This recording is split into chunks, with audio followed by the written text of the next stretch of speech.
Everyone, welcome once again to your own channel Krishna Singh Dev. तो students, यहाँ हम आज मिल रहे हैं क्लास 12 के स्टूडेंट्स के लिए एंड जो चैप्टर हमने अकाउंटेंसी में स्टार्ट किया है वो है फंडामेंटल्स ऑफ पार्टनरशिप। इसके काफी सारे वीडियोस ऑलरेडी आ चुके हैं, तो in case you have missed those videos please see the link in description box, जहां से जाकर आप प्रीवियस वीडियोस को देख सकते हैं। क्लास 12 का ईयर जो है स्टूडेंट्स काफी इंपॉर्टेंट ईयर है एंड इस साल आपको अपनी पढ़ाई कंसिस्टेंटली करनी चाहिए so that at the end of the year जब आपकी prelims exam and board exam पास में हो तब आपको किसी भी तरीके का पैनिक ना हो। तो आपको सजेशन ये रहेगा कि इस साल आप जितनी भी पढ़ाई करें एक सिस्टमैटिक मैनर में पढ़ाई करें सो दैट आपका हर एक कॉन्सेप्ट जो है वो क्लियर रहे right from the beginning of year. And उसी के लिए हम right from the beginning of year ले आए हैं आपके लिए ये सीरीज, जहां पर हम पूरा चैप्टर्स आपको पढ़ा रहे हैं। तो अगर आपको लगता है this channel is adding any value to your life, please do subscribe to it and video को लाइक एंड शेयर करना ना भूलें। चलिए अब चलते हैं, आज का काम स्टार्ट करते हैं। We are starting with the next lecture of fundamental of partnership. चलो जल्दी से रिवाइज कर लेते हैं। हमने पिछली क्लास में क्या किया था? पिछली क्लास में हमने देखा था इंटरेस्ट ऑन कैपिटल को पार्टनर को किस तरीके से दिया जाता है इन डिफरेंट केसेस। तो केस नंबर 1 था व्हेन इंटरेस्ट ऑन कैपिटल के बारे में पार्टनरशिप डीड में कुछ भी नहीं लिखा हुआ है या फिर पार्टनरशिप डीड है ही नहीं, in that case we do not allow any interest on capital to the partners. Then हमने केस नंबर 2 देखा था when partnership deed provides for interest on capital but it is not a charge against profit. In this case अगर profit ही हुआ नहीं, मतलब कि loss है, तो no interest on capital will be given to the partners. Profit adequate है तो जितना प्रॉफिट है उसमें से हम लोग इंटरेस्ट ऑन कैपिटल दे देंगे और बचे हुए पार्टनर्स को वापस डिस्ट्रीब्यूट कर दिया जाएगा बचे हुए प्रॉफिट को in their profit sharing ratio. अगर ऐसा होता है कि प्रॉफिट इनएडिक्वेट है, इन दैट केस पार्टनर्स के बीच में प्रॉफिट को डिस्ट्रीब्यूट कर दिया जाता है इन देयर इंटरेस्ट रेशियो, जैसे कि हमने अप्रोप्रिएशन के टाइम किया था। एंड लास्ट केस बनता है जब interest on capital is to be provided and partnership deed says that interest on capital has to be a charge against profit. जब interest on capital charge against profit होता है, in such case we give interest on capital even if there is inadequate profit to be distributed among the partner। तो इसकी वजह से loss भी हो जाए तो भी दे दिया जाता है and this is distributed through profit and loss account. इससे रिलेटेड क्वेश्चंस भी हमने प्रीवियस क्लास में करके देखे थे and then we had seen what are the journal entries also. Now today's work is starting with interest on drawing. अरे एक और चीज रिवाइज करना भूल गए, ये था इन कैलकुलेशन ऑफ ओपनिंग कैपिटल। कई बार क्वेश्चन में हमें दिया रहता है opening capital and opening capital जो है वो हमें क्लोजिंग कैपिटल दी रहती है। ओपनिंग कैपिटल के ऊपर ही इंटरेस्ट ऑन कैपिटल कैलकुलेट किया जाता है। तो हम क्या करते हैं, बैक कैलकुलेशन करते हैं एंड क्लोजिंग कैपिटल से ओपनिंग कैपिटल की तरफ जाते हैं। ये करने के लिए हम कैपिटल एट द एंड लिखते हैं, उसमें हम लोग ड्राइंग्स ऐड कर देते हैं, इंटरेस्ट ऑन ड्राइंग्स ऐड कर देते हैं, any kind of share of loss होता है तो उसे ऐड कर देते हैं, विड्रॉल ऑफ कैपिटल को भी ऐड कर देते हैं। मतलब ओरिजिनली जो चीजें डिडक्ट करी जाती है उन्हें ऐड कर रहे हैं क्योंकि हम रिवर्स कैलकुलेशन कर रहे होते हैं। माइनस क्या किया जाता है, any share of profit, additional capital introduce minus किया जाता है एंड इस तरीके से हम पहुंच जाते हैं फिगर ऑफ ओपनिंग कैपिटल के बाद। ओपनिंग कैपिटल का फिगर क्यों चाहिए होता है, बिकॉज ओपनिंग कैपिटल के ऊपर ही इंटरेस्ट ऑन कैपिटल कैलकुलेट किया जाता है।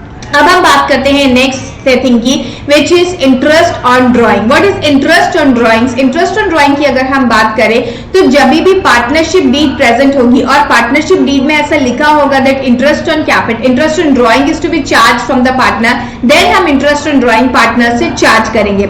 अभी इंटरेस्ट ऑन ड्राइंग जब हम चार्ज करते हैं तो उसके ऊपर एक कैलकुलेशन होता है एवरेज पीरियड का। एवरेज पीरियड का कैलकुलेशन का मतलब क्या होता है, मतलब सोचिए कि अगर एक पार्टनर ने ड्राइंग करी है एंड वो ड्राइंग उसने बिगिनिंग ऑफ ईयर से एंड ऑफ द ईयर तक यूनिफॉर्म डेट पर ड्राइंग करी है, लेट से हर महीने की पहली तारीख पे।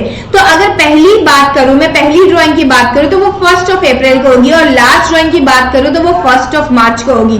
तो अगर मैं 1 अप्रैल की करी हुई ड्राइंग पर एंड 1 मार्च की करी हुई ड्राइंग पर एक ही रेट ऑफ इंटरेस्ट लगा दूं, so this will not be justified। Why? क्योंकि 1 अप्रैल की ड्राइंग जो है उसके ऊपर अगर हम इंटरेस्ट लगाएंगे तो पूरा 12 महीने का इंटरेस्ट लगेगा, जबकि 1 मार्च की जो रेट ऑफ ड्राइंग है उसके ऊपर अगर हम रेट ऑफ इंटरेस्ट लगाएंगे तो 1 महीने का ही लगेगा। इसीलिए हमें यहाँ पर कैलकुलेशन करना पड़ता है एवरेज पीरियड का। Concept of average period is applicable when we talk about interest on drawings, okay, because it will be unjustified if we talk about first month's drawing same rate is applicable and last month's drawing same rate is applicable. That is why this method is followed, which is called average period method. But remember one thing, average period method will be applicable only when two conditions are satisfied. What are these two conditions? These two conditions are, number one, the amount of drawing has to be uniform. Means if there is a partner A and he has withdrawn 5,000 rupees in the beginning of month in April, so he has to withdraw 5,000 rupees throughout the year every month. It should not be like that 5,000 in one month, 6,000 in another month, 10,000 in next month, and then so on. So amount has to be uniform. It cannot be keep on changing. एक महीने 5,000 निकाला, एक महीने 3,000 निकाला, एक महीने 2,000 निकाला. अगर इस तरीके का अमाउंट विड्रॉ किया जाता है, then this average period method cannot be applicable. Then second condition, we spoke about two condition. Condition number one, uniform drawing, and second condition is the interval between two drawings has to be also uniform. Means if he is withdrawing on first date of the month, he has to withdraw on the first date of month every month for the entire year. If he is withdrawing on the last date of the month, he has to withdraw on the last date of one for every month till the end of year. If he is withdrawing on, let's say, mid of the month, 15th of every month, so he has to withdraw on 15th of every month for the entire year. So when these two conditions are fulfilled, students, then we apply average period method. There is another method also which we will talk about this in the later part of the class. Right now we are focusing on this because this is very important concept which is going to be helpful for you in the chapter of admission, also in the chapter of retirement and death as well.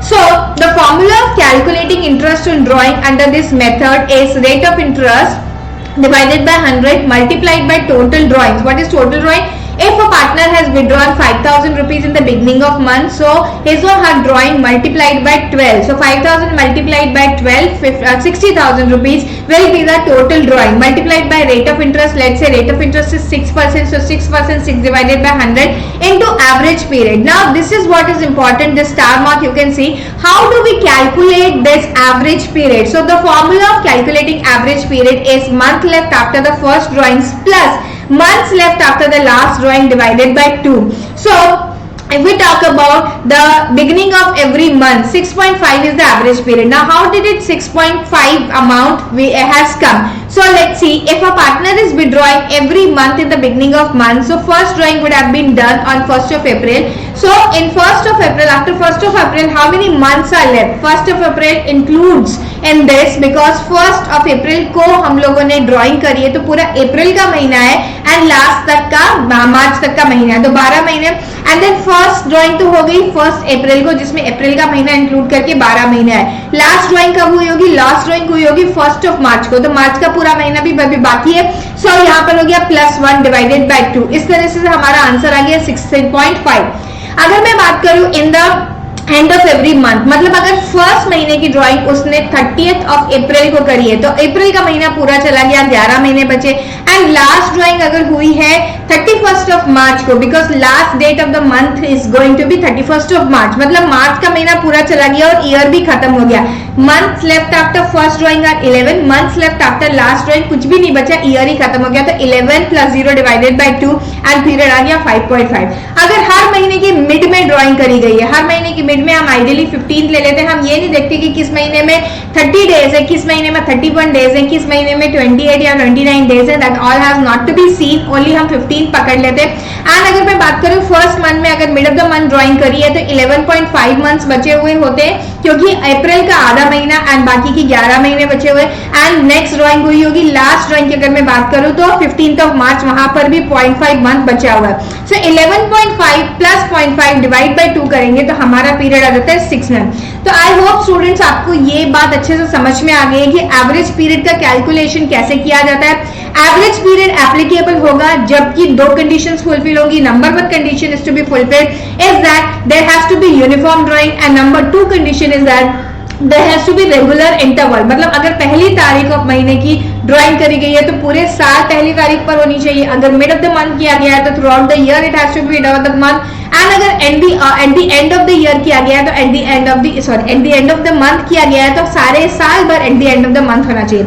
Formula to find out average period is period left after first drawing plus period left after last drawing divided by 2 and इस तरीके से हम in period पे पहुंचे। लेकिन अगर हम quarterly drawing की बात करें, क्योंकि जरूरी नहीं है हमेशा आपको ईयरली ड्राइंग दिया जाए, ऐसा भी हो सकता है कि मंथली ड्राइंग की जगह, ईयरली नहीं मंथली बोला था मुझे, मंथली ड्राइंग की जगह क्वार्टरली ड्राइंग कर रहा है, तो फिर इन that case formula will remain same. लेकिन ये कैलकुलेशन कैसे आया 7.5, 4.5 एंड 6 हम देखते हैं। अगर मैं बात करूं क्वार्टरली ड्राइंग कर रहे हैं कोई भी पार्टनर, तो each year has 4 quarter and each quarter is of 3 months।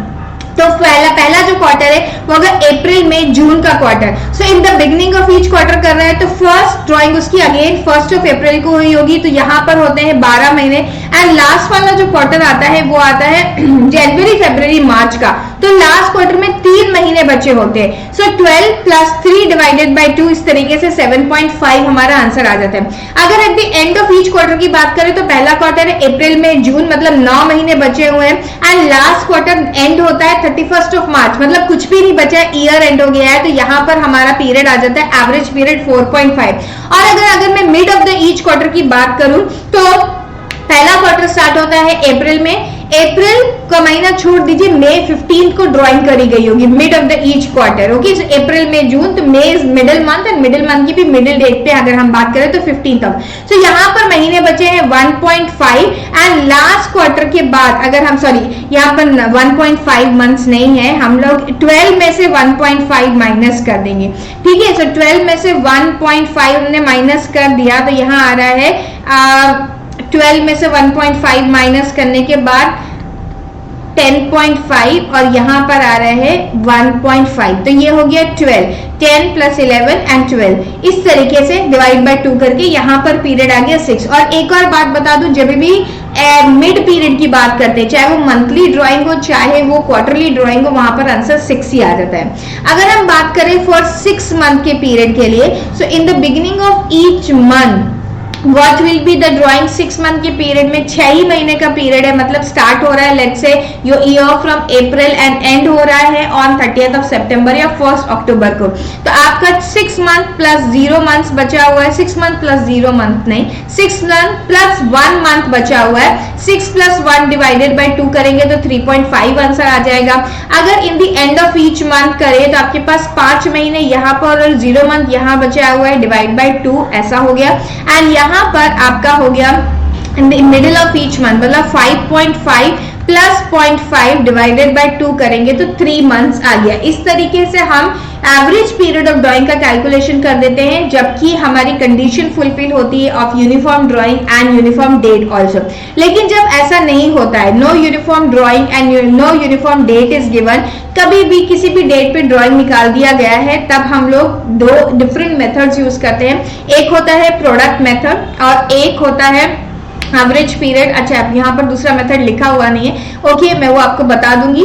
Total of the product, what is this total of the product, हम इसका क्वेश्चन भी करके देखेंगे। एक प्रोडक्ट मेथड होता है और दूसरा होता है सिंपल मेथड, वो यहाँ पर लिखा हुआ नहीं दिखाई दे रहा है। तो यहाँ पर सिंपल मेथड में हम लोग क्या करते हैं, let's say drawings is being done on 1 जनवरी। 1 जनवरी को अगर ड्राइंग करी गई है तो हम क्या करते हैं, हम इस तरह, मैं अभी सिंपल मेथड एक्सप्लेन कर रही हूँ आपको। 1 जनवरी के बाद देखते हैं ईयर एंड होने में कितने दिन बाकी है, हम यहाँ पर मंथ्स का कैलकुलेशन करते हैं, कितने महीने बाकी है, तो जनवरी फरवरी मार्च 3 महीने बाकी है। लेट्स से 10,000 रुपीज की ड्राइंग है, इनटू अगर rate of interest is let's say 6% into 6/100 into 3/12 कर देते हैं, और इस तरह से जो ड्राइंग आती है उसको हम लोग बोल देते हैं ये हो गया इंटरेस्ट ऑन ड्राइंग। ऐसे ही कोई और डेट होगी तो उस डेट का कैलकुलेशन भी कर लेंगे।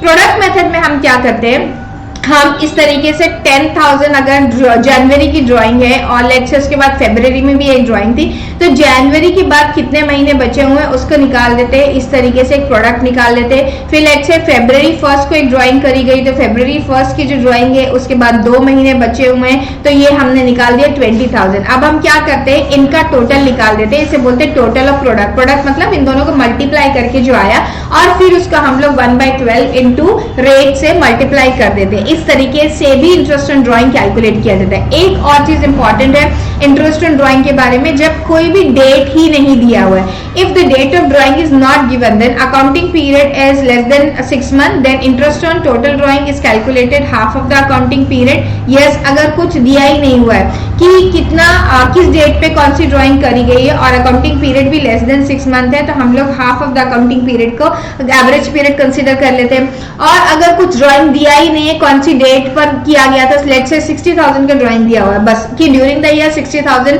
हम लोगों ने पार्टनर ने विड्रॉ किया था, हम यहाँ पे सीधे सीधे एवरेज पीरियड लगा देते हैं 6/12 का. That's it, rate multiplied by 6/12. तो इस तरीके से एवरेज पीरियड का कैलकुलेशन होता है स्टूडेंट्स. आई होप ये कॉन्सेप्ट आपको समझ में आया. ये वाला जो फॉर्मूला है आपको बहुत अच्छे से याद रखना है, एवरेज पीरियड का फॉर्मूला. इसे आप ठीक से लर्न कर लेंगे एंड अपकमिंग क्लास में हम इंटरेस्ट ऑन ड्राइंग्स के क्वेश्चंस को बहुत अच्छी तरीके से करके देखेंगे, क्योंकि इंटरेस्ट ऑन ड्राइंग अपने आप में एक इंपॉर्टेंट कॉन्सेप्ट है जो आपको आना ही चाहिए. आज के लिए इतना ही. That's all. अगर वीडियो अच्छा लगा है तो please like and share. Will meet once again. Till then bye. Have a great day.